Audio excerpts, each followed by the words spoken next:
Hello there and welcome back to Bullets for Bucks. Today we're reviewing the Athlon Cronus BTR Gen 2 4.5 to 29 power by 56 millimeter objective rifle scope. So this rifle scope is the flagship model for Athlon, and I gotta say I've been super impressed with it. It's probably the nicest rifle scope I've had come through my hands in a long time, especially at its price point.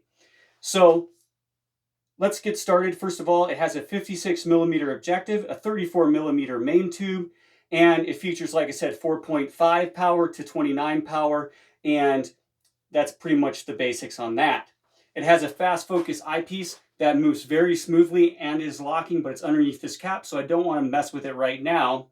It has a very nice magnification ring with a really nice high piece that comes out that's molded into the magnification ring, so you don't really need a fast focus or throw lever, excuse me, because it already kind of has one built in.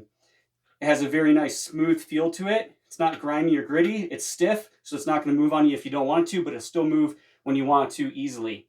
Of course, it has a extra hard anodized coating, I believe, but whatever coating is on here, it's very scratch resistant, very durable. I've had this on a couple of different rifles already.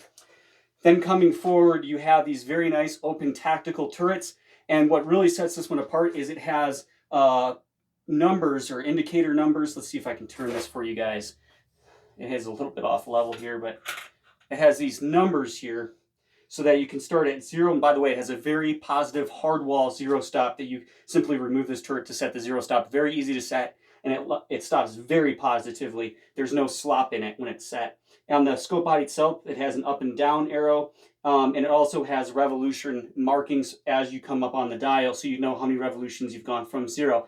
It has one. This one happens to be MOA. They do sell them in mil, but it has and it's quarter MOA per click, and it has your typical 1, 2, 3, 4 MOA, and then your quarter hashes in between. But it goes all the way up to,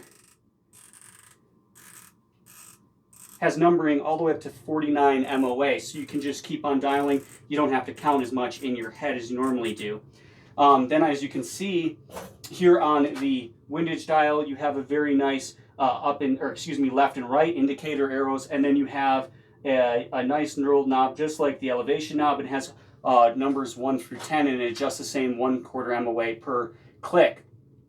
And then on the left side here, you have your Illumination Dial and your Parallax knob. Your Parallax goes all the way down to, I believe, 15 yards up to 1,600 yards, and then infinity. And then what really sets this one apart is on the Illumination Dial, it goes on, off every click, and it feels like a really expensive dial when you move it. It has a really nice tactile feel to it, and it is just a little bit audible, but it has 11 levels of brightness.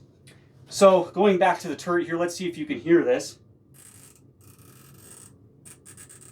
Extremely audible, but not so much that it's going to annoy you.